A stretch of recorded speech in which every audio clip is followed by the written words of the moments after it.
La bataille de la destitution ne prend pas de week-end. Le président Trump publie une série de tweets rageurs attaquant à la fois les démocrates et un membre éminent de son propre parti. Matt Dow est en attente pour l'analyse. Mais nous allons commencer notre couverture ici avec David Wright d'ABC qui est sur place à la Maison-Blanche. Je dois vous raconter quelque chose de fou qui vient de se passer. Et ouais, cette semaine pourrait bien être la plus folle de tout le second mandat de Trump. Je n'exagère pas. C'est vraiment du jamais vu. On parle du genre de chaos qui vous fait vous renverser dans votre fauteuil et vous demander comment tout cela peut être réel. Je couvre la politique depuis un moment maintenant, et je pensais sincèrement avoir tout vu, mais cette semaine m'a prouvé le contraire. Tout arrive en même temps. Les dossiers Epstein explosent dans tous les médias. Les démocrates poussent à nouveau à la destitution. Les républicains commencent à craquer et la cote d'approbation de Trump vient d'atteindre son point le plus bas de tout son second mandat. C'est sa stratégie depuis le début.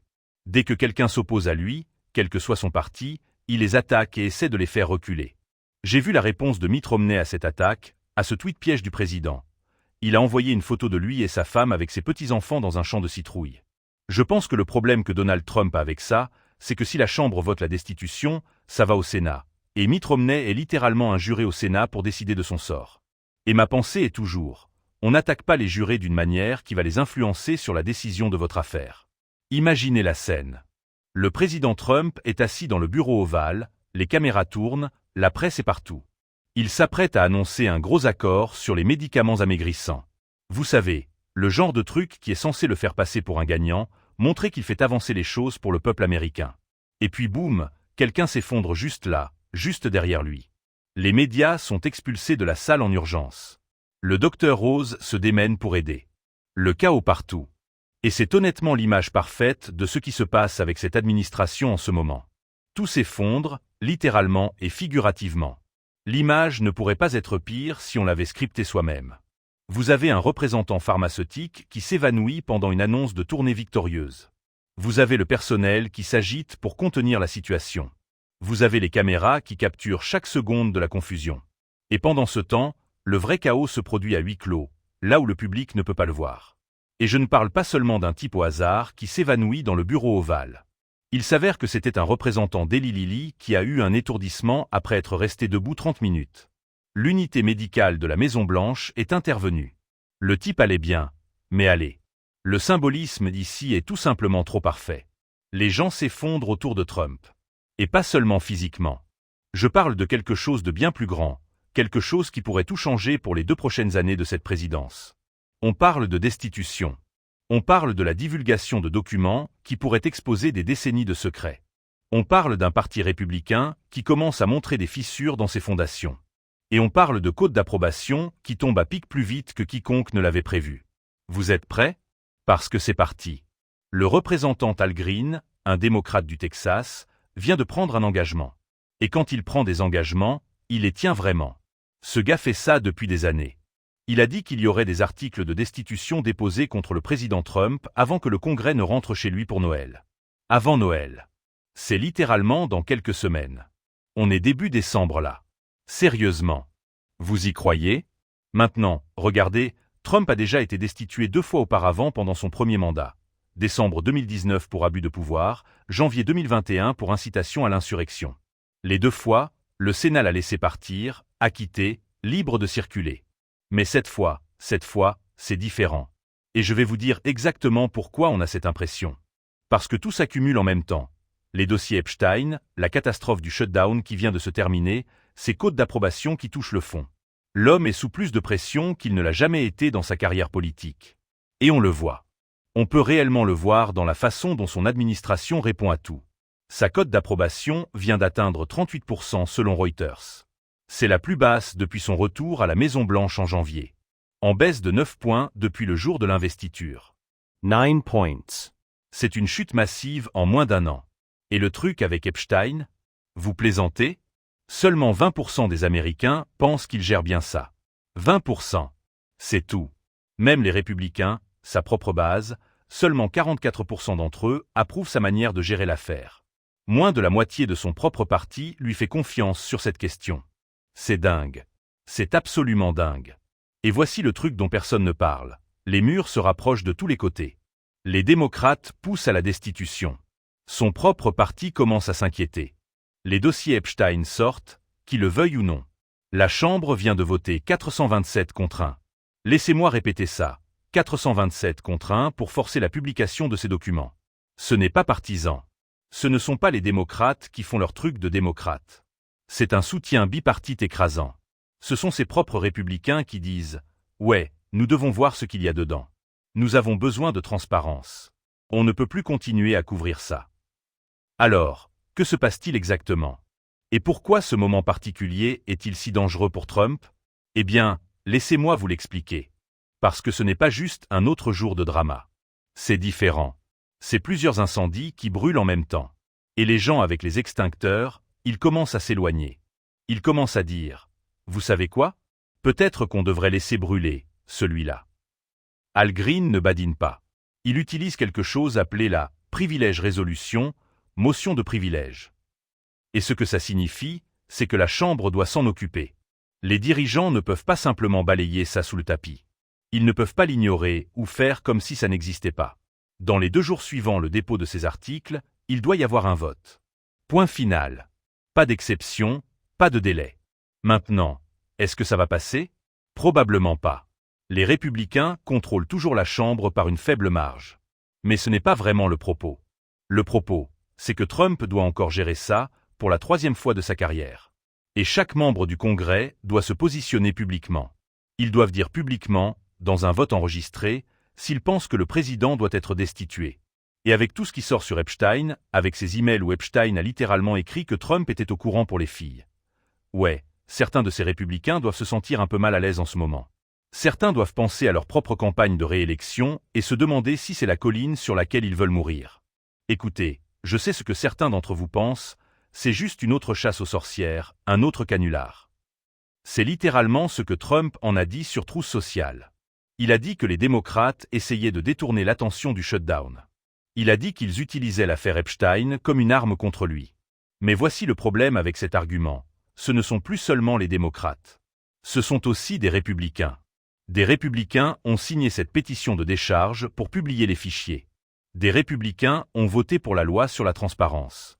Marjorie Taylor Greene, l'une des plus grandes supportrices de Trump dans tout le Congrès, elle s'est retournée contre lui à ce sujet. Quelque chose est en train de changer. Et quand vos propres gens commencent à sauter du navire, c'est là que vous savez qu'un vrai problème est en train de naître. Donc restez avec moi, parce que dans cette vidéo, je vais vous montrer exactement ce qui se passe.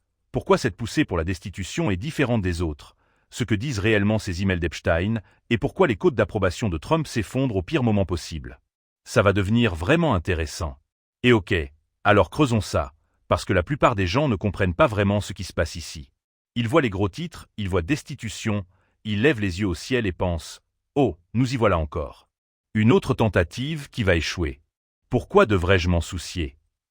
Mais cette situation est bien plus compliquée que ça, et bien plus sérieuse que ce que la plupart des gens réalisent. Le paysage politique a changé de façon spectaculaire depuis la dernière fois que la destitution était sur la table. Le soutien à Trump s'est érodé de manière inimaginable il y a seulement quelques mois.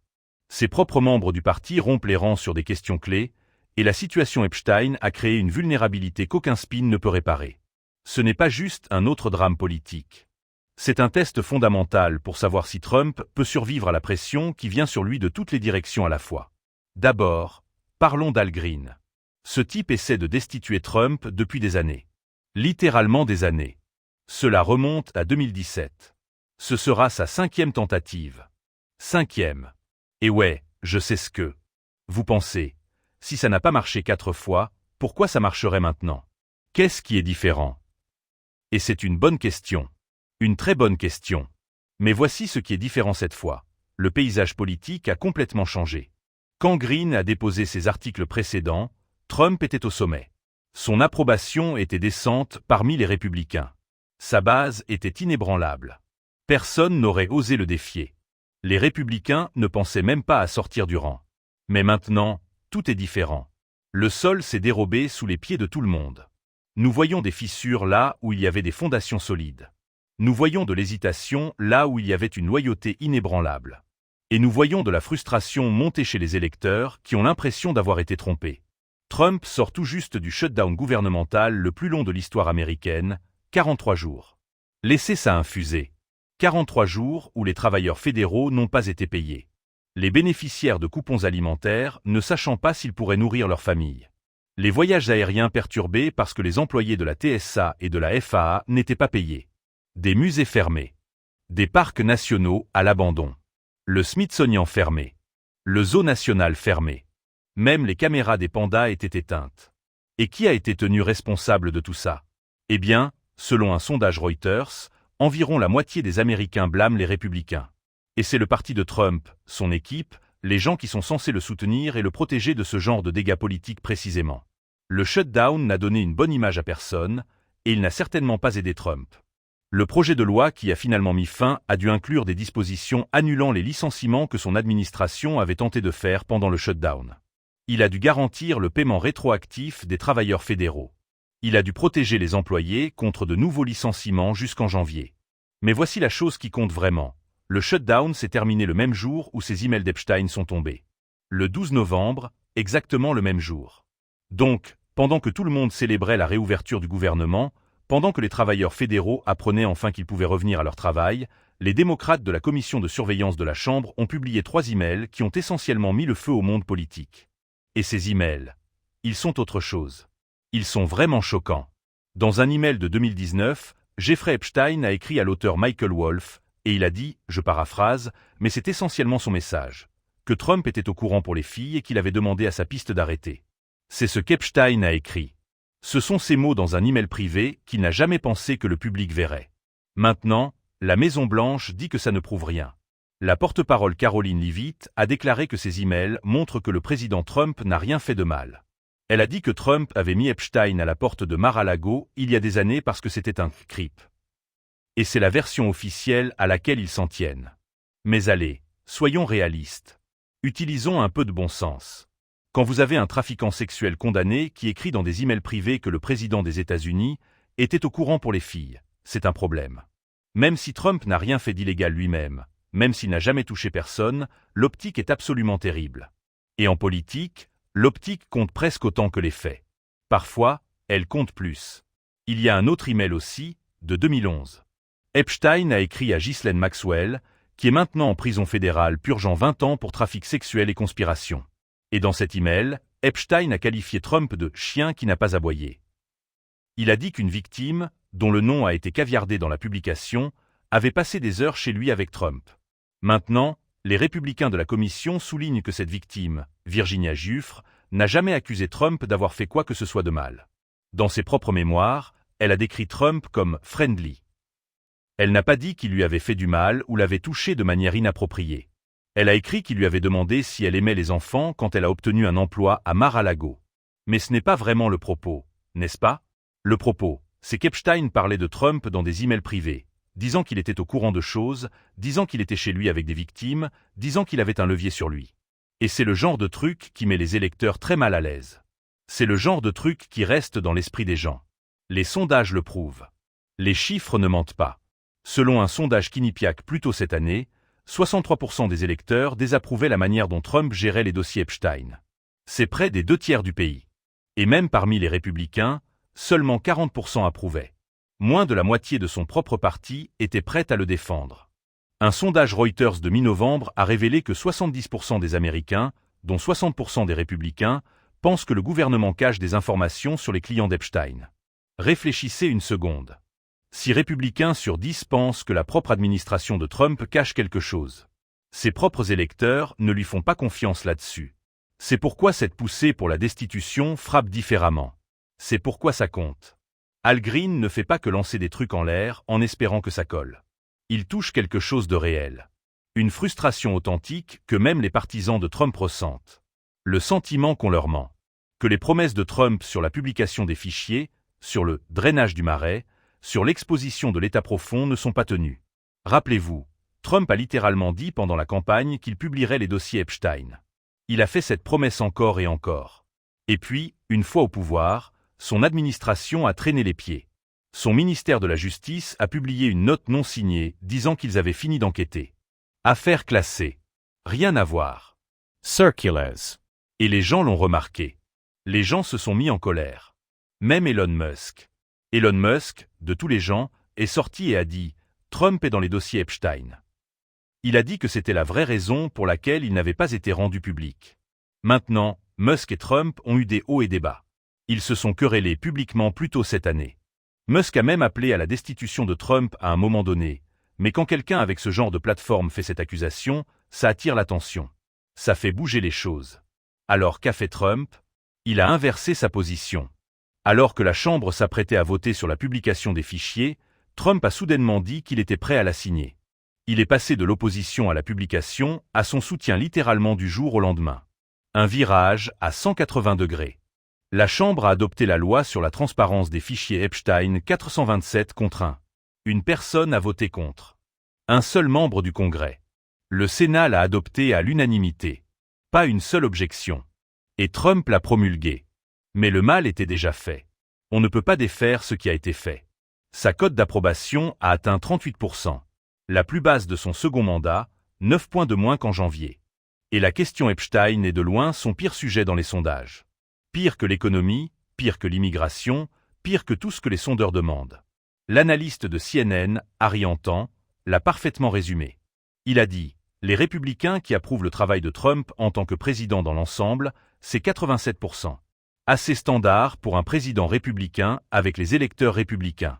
Mais sur l'affaire Epstein, moins de la moitié des républicains, seulement 45%, croient ce que l'administration vend. C'est un écart massif de 42 points entre l'approbation globale et l'approbation sur Epstein. Et cela crée une ouverture, une grande ouverture, une ouverture par laquelle quelqu'un comme Al Green peut passer. Maintenant, écoutez, je ne dis pas que la destitution va réussir. Les républicains détiennent toujours la Chambre. Le président Mike Johnson est l'homme de Trump. Il est loyal. Les votes pour réellement destituer Trump ne sont pas là. Même pas proches. Il faudrait une majorité des 2/3 au Sénat pour condamner, et ça n'arrivera jamais. Mais voici ce que les gens comprennent mal à propos de la destitution. Voici ce que la plupart des gens ne comprennent pas. Ce n'est pas seulement une question de révocation. C'est une question de trace. C'est forcer les gens à prendre position. Chaque républicain de la Chambre va devoir voter pour savoir si ce président doit être destitué. Et avec tout ce qui sort, certains d'entre eux vont avoir beaucoup de mal à expliquer leur vote chez eux. Surtout ceux dans les circonscriptions disputées, ceux qui ont à peine gagné en 2024, ceux qui regardent 2026 et se disent « Est-ce que je veux vraiment être sur la trace à défendre ce type sur le truc d'Epstein? Est-ce que je veux que ce vote me suive dans ma prochaine campagne ?» Al Green le sait. C'est pourquoi il continue de le faire. Même quand ça ne réussit pas, ça met les gens en porte-à-faux. Ça crée une trace écrite. Ça force des comptes. Ça oblige tout le monde à montrer son jeu. Et cette fois, avec le shutdown encore frais dans tous les esprits, avec les emails d'Epstein partout dans les news, avec l'approbation de Trump au plus bas, la pression est réelle, plus réelle qu'elle ne l'a jamais été. Le calcul politique a changé d'une manière qui n'était même pas possible il y a 6 mois. Et chaque personne au Congrès le sait. D'accord, alors. Décomposons ça en éléments simples. Qu'est-ce que tout cela signifie réellement? Et où cela nous mène-t-il? Laissez-moi vous donner les points clés et vous guider à travers ce que nous allons probablement voir se produire dans les prochaines semaines et les prochains mois, parce que cette situation évolue rapidement et il y a beaucoup d'éléments mouvants que la plupart des gens ne suivent pas. Je vais tout détailler pour que vous compreniez exactement ce qui est en jeu et pourquoi ce moment compte plus que n'importe quelle crise politique précédente de Trump. La combinaison de facteurs que nous voyons en ce moment est vraiment sans précédent et les conséquences pourraient remodeler tout le paysage politique à l'approche de 2026. Premier point. Les articles de destitution arrivent avant Noël. El Green l'ha promès públicament. Il a pris un engagement et il va le tenir. Il utilise une motion de privilège. Cela signifie que la Chambre doit agir dans les 2 jours législatifs. Cela ne peut pas être enterré ou ignoré. Les dirigeants ne peuvent pas faire comme si ça n'existait pas. Maintenant, les républicains vont probablement proposer de mettre la motion sur la table, la tabler.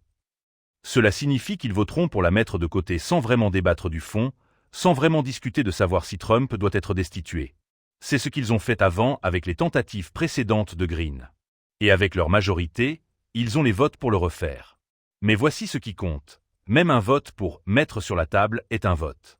Chaque membre doit se positionner, oui ou non, soutien ou opposition. Et cette trace les suit dans les réunions publiques, dans les pubs de campagne, dans les débats, dans les dossiers de recherche de l'opposition. Ça ne disparaît jamais. Chaque républicain qui vote pour mettre ça sur la table devra répondre de cette décision.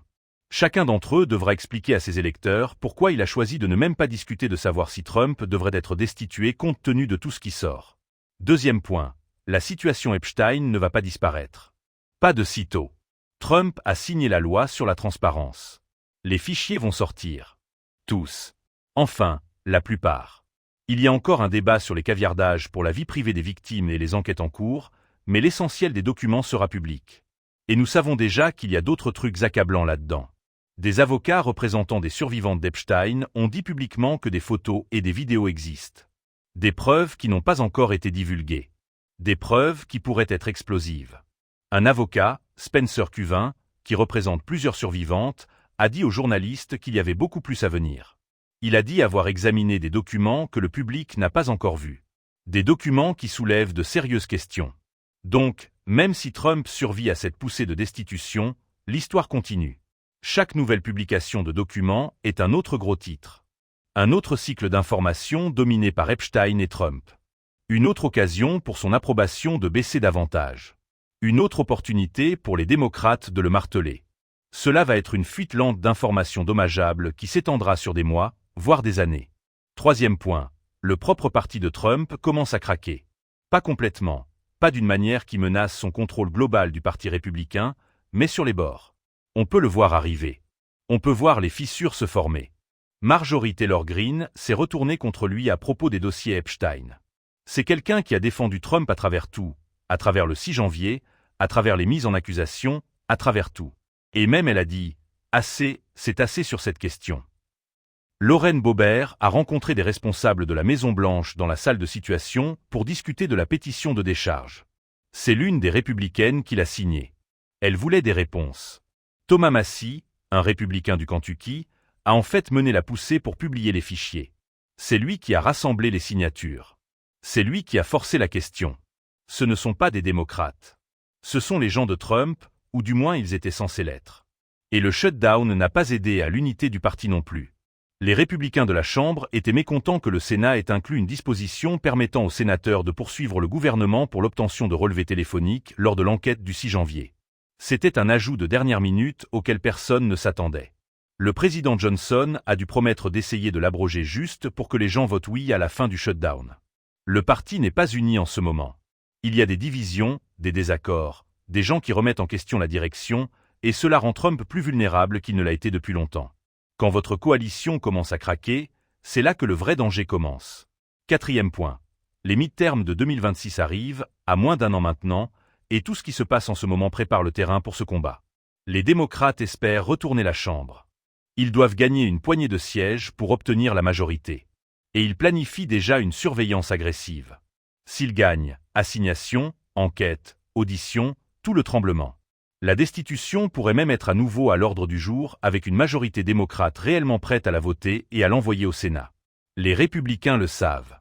C'est pourquoi ils sont nerveux.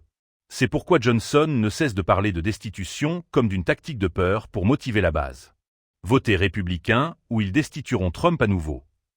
Donnez-nous votre argent ou les démocrates essaieront de le destituer. Mais cela ne fonctionne que si Trump est un atout.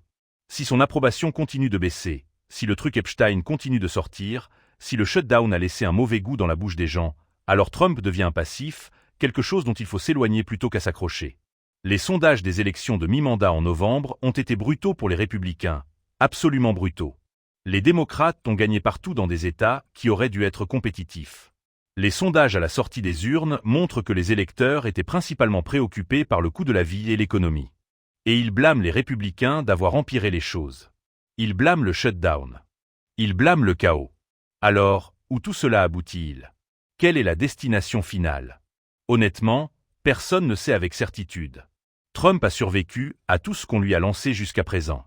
2 destitutions, des mises en accusation criminelles, des scandales qui auraient mis fin à la carrière de n'importe quel autre politicien. L'homme a des vies politiques comme un chat a des vies normales, peut-être plus. Mais il n'a jamais été aussi faible auparavant. Pas dans son second mandat. Son approbation est plus basse que celle de Biden à ce stade de sa présidence. Sa gestion des dossiers Epstein est un désastre selon toutes les mesures des sondages. Son parti montre des fissures et les démocrates sentent le sang dans l'eau. Al Green déposant ses articles avant Noël n'est pas juste un coup. Ce n'est pas juste du théâtre politique. C'est un signal, un coup de semonce, un message que l'opposition ne va pas relâcher la pression. Pas pour les fêtes, pas pour quoi que ce soit. Et avec plus de documents Epstein à venir, avec plus d'emails potentiellement publiés, avec plus de questions sur ce que Trump savait et quand il l'a su, la pression ne va qu'augmenter. Elle va s'accumuler et s'accumuler jusqu'à ce que quelque chose craque. C'est l'un de ces moments où tout pourrait changer, où rien ne pourrait changer. La politique est bizarre comme ça, imprévisible. On ne sait jamais vraiment avant que ça n'arrive. Mais je vais vous dire ceci, si vous êtes Trump, si vous êtes assis dans ce bureau ovale en ce moment, à regarder les gens s'effondrer pendant vos conférences de presse, à regarder vos cotes d'approbation baisser semaine après semaine, à regarder vos propres membres du parti exiger de la transparence, vous ne voulez pas céder, vous ne dormez pas bien. Vous ne vous sentez pas confiant. Vous vous sentez piégé, acculé, comme si les murs se rapprochaient. Et quand des gens puissants se sentent piégés, c'est là que les choses deviennent dangereuses. C'est là que des erreurs sont commises. C'est là que le désespoir conduit à de mauvaises décisions. C'est là que le vrai drama commence. Alors, continuez à regarder. Restez attentif, parce que quoi qu'il arrive ensuite, ça sera quelque chose que vous ne voudrez pas manquer. Cette histoire est loin d'être terminée.